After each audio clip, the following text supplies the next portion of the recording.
libertés économiques, partie 2. Avant tout, rappelons, les libertés économiques sont garanties au niveau international. Au niveau communautaire, l'Union européenne garantit, premièrement, la libre circulation des biens, deuxièmement, la libre circulation des personnes, troisièmement, la libre circulation des capitaux, et quatrièmement, la libre circulation des services. Au niveau national, le droit français garantit, premièrement, la liberté d'entreprendre, deuxièmement, la liberté de contracter, troisièmement, la libre concurrence, et quatrièmement, le droit de propriété.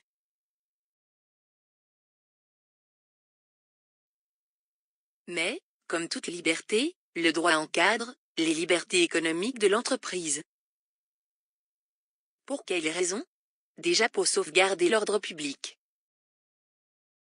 Ensuite, pour limiter les conflits et les abus entre les acteurs économiques et sociaux, entreprises, salariés, consommateurs, etc.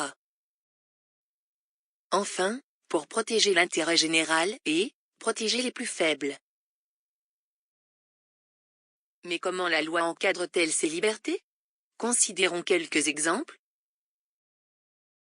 Par exemple, la loi fixe des limites à la liberté d'entreprendre. Tout d'abord, l'activité économique doit être licite, et donc, autorisée. Ou encore, certaines professions sont réglementées. C'est le cas, par exemple, des professions médicales, de la vente d'armes, etc. Il existe aussi des limites à la liberté de circulation. Il faut par exemple disposer d'un permis de travail pour les ressortissants des pays non membres de l'Union européenne qui souhaitent travailler en France. Le droit fixe aussi des limites à la liberté de contracter. Ainsi, la liberté de contracter doit respecter la durée du travail, le montant de la rémunération, etc.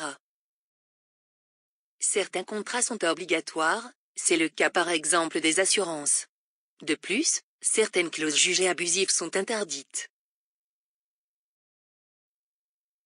Terminons par les limites à la libre concurrence, la concurrence déloyale, la contrefaçon, les ententes et le dénigrement sont interdits. En résumé, revoyons quelques limites aux libertés économiques. Pour respecter la liberté d'entreprendre, il faut, par exemple, exercer une activité licite. D'autre part, certaines professions sont réglementées. S'il y a bien la liberté de contracter, il n'empêche que certaines clauses sont interdites, tandis que certains contrats, eux, sont obligatoires. Bien qu'il y ait la libre concurrence, la contrefaçon et la concurrence déloyale sont interdites. Enfin, même si au sein de l'Union européenne, existe la liberté de circulation des personnes, il est néanmoins exigé des ressortissants étrangers de bénéficier d'un permis de travail.